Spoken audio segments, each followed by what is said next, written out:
In the opening scene of the movie, a woman begins writing a report on the 5th of November, though she acknowledges uncertainty about the date due to losing track of time during the past winter. She explains that she writes to prevent herself from succumbing to fear and loneliness during the long, dark winter months. The woman describes her isolated existence and reliance on writing to keep herself occupied and calm. She mentions using old calendars and business papers for writing material, which she obtained from a man named Hugo Rutlinger, who played a significant role in her life. It then shifts to a scene where a woman is driving with her two friends, Hugo and Louise, and their loyal dog Lynx. They arrive at their remote hunting lodge in the Austrian Alps. Louise urges Hugo to join her at a nearby village pub, leaving the woman and their dog behind. The next morning, the woman hears their dog, Lynx, howling outside. She investigates and finds that her friends haven't returned. With Lynx leading the way, she heads out to check on them. Suddenly, her path is blocked by an invisible wall that she cannot pass through,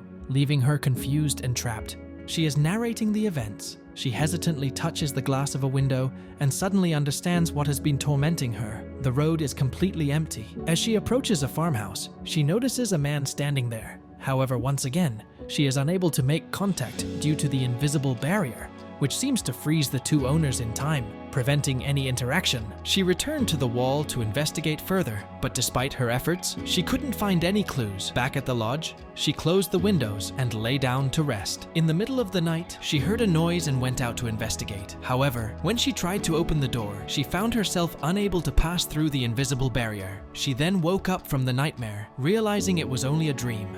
Back at the lodge, the woman becomes increasingly despondent about her situation. She explores the area again with binoculars and concludes that the couple at the farmhouse, as well as all the people in the village, must be dead. She regretted not going out with Hugo and Louise. As she was going around, she saw a cow. The cow came running to her and she backed off. Then she approached it and took it back to the lodge. In her report, she reflects on the mixed blessings of owning a cow in her isolated situation. The woman gets into Hugo's car and attempts to drive through the invisible wall, blocking her path. As she sees another vehicle on the road, she drives toward it. However, the car crashes into the invisible wall. After 10 days of futile attempts to escape and distract herself with work, the woman realizes that nothing has changed. The woman decides to focus on survival, realizing that she can sustain herself through the summer with the cow's milk and the abundant supply of wood for warmth. She begins planting potatoes and foraging for additional food to sustain herself in her isolated existence. The woman describes a rainy day on May 30th, during which she remained indoors to avoid getting soaked. A cat arrived at her hut, joining her and her companions. With the addition of the cat, they became a small group of 4: the woman, the cow, the cat, and Lux. She develops a special bond with Lux, considering him not only her dog but also her friend. To sustain herself, the woman is compelled to go on hunting, seeking out animals for food. She ventures out to hunt a deer but is unsuccessful in catching any. Disappointed, she returns to her car and turns on the music. One day, seeking solace from her isolation, the woman embarks on a hike to another lodge in a high mountain pasture. As she traverses the landscape, she finds solace in the warmth of the summer sun, the breathtaking vistas of the mountains, and the soothing melodies of birdsong. Along the way, she encounters a truck loading wood behind the wall. The woman takes a moment to rest in the serene ambience of the forest at noon. She reflects on the contrast between the peaceful daytime setting and the eerie stillness of the night. With her loyal dog Lux by her side and birds soaring overhead, she feels a sense of tranquility amidst the natural beauty. However, the respite is short-lived. As she must soon return to the grim reality of hunting for survival, a task that fills her with disgust and reluctance to document in her diary. The woman successfully hunts a deer and carries its carcass back to the lodge, where she will use it for food and sustenance. The cat gave birth to a kitten, which the woman named Pearl due to its white and bright appearance. The woman's report detailed her activities and emotional state during the summer months. She began harvesting hay on July 20th, a process that took 3 weeks due to her own clumsiness and physical weakness, compounded by changing weather conditions. She experienced a severe bout of discouragement during this time, recognizing the impact of her isolation more clearly than ever before. It took her 2 weeks to overcome this emotional low and resume living. Despite feeling physically tired during the day and experiencing troubled sleep at night, one day after encountering clothes hanging on trees during her outing with her dog, the woman returned to her lodge and resumed writing in her report. She found solace in the arrival of autumn. her favorite season. Despite her own struggles, she observed the constant cheerfulness of her dog, Luke's, whose infectious happiness lifted her spirits. She reflected on the special bond between humans and dogs. The woman wrote about the times when she had to go out to the winter forest. The woman finds herself unconsciously talking to Luke's, her faithful dog companion. Sometimes she speaks to him without realizing, until she hears a rustle or sees a glimpse of his reddish-brown coat, only to find no dog there. Yet, she feels comforted by the thought that Luke's may still be with her in spirit, following her trail, just as she follows her own invisible path through life. As winter approached, the first snow fell on the 27th of October, but it didn't last long. The foehn wind followed, melting the snow and bringing uncomfortable warmth. The wind howled incessantly, disturbing the woman's sleep. One day, during a windstorm, the woman found Pearl dead. She buried Pearl and mourned her death. Despite her aversion to hunting, the woman continued to venture into the forest in search of food. She despised the act, but understood its necessity for survival. On January 11th, the woman noticed that Bella was bleeding slightly, and that day, Bella gave birth to a calfal. In the coming weeks, the woman grows tired and dreams of succumbing to the deadening snow.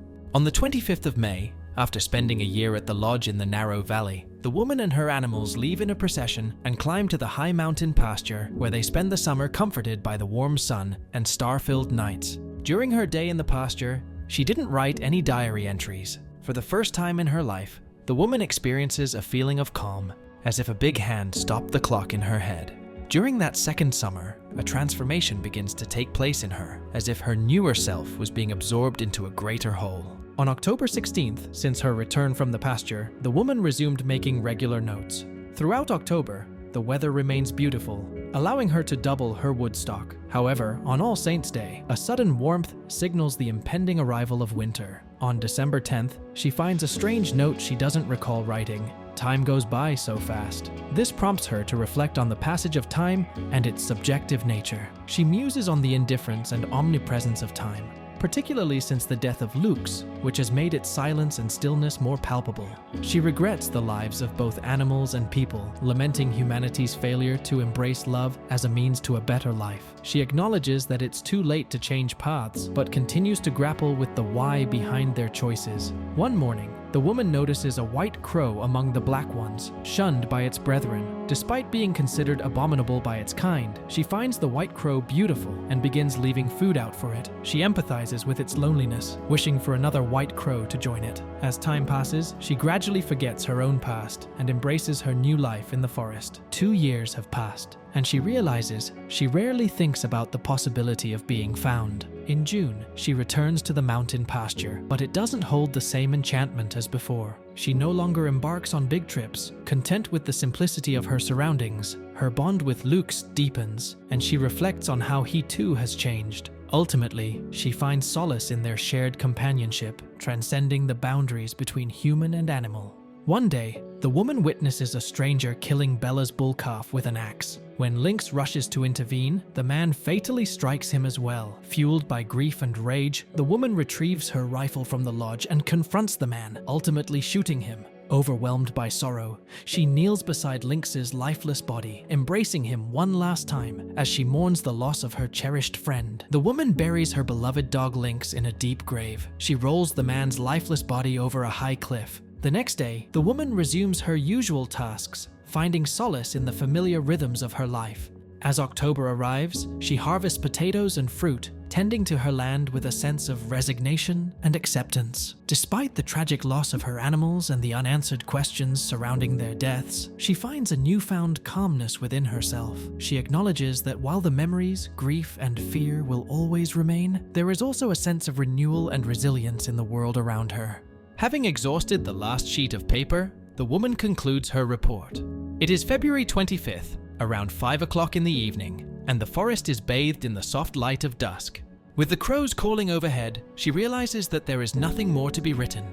She reflects on the journey she has documented, from the solitude of her existence to the trials and tribulations she has faced. Despite the challenges and sorrows, she finds a sense of peace and purpose in her connection to the natural world. As she prepares to feed the white crow waiting for her in the glade, she embraces the continuity of life and the resilience of the human spirit. With a final stroke of her pen, she closes her report, marking the end of this chapter of her story. And with that, the movie ends. We hope you enjoyed our video. Watch the next recaps on the screen, and don't forget to subscribe for more amazing recaps. See you in the next one.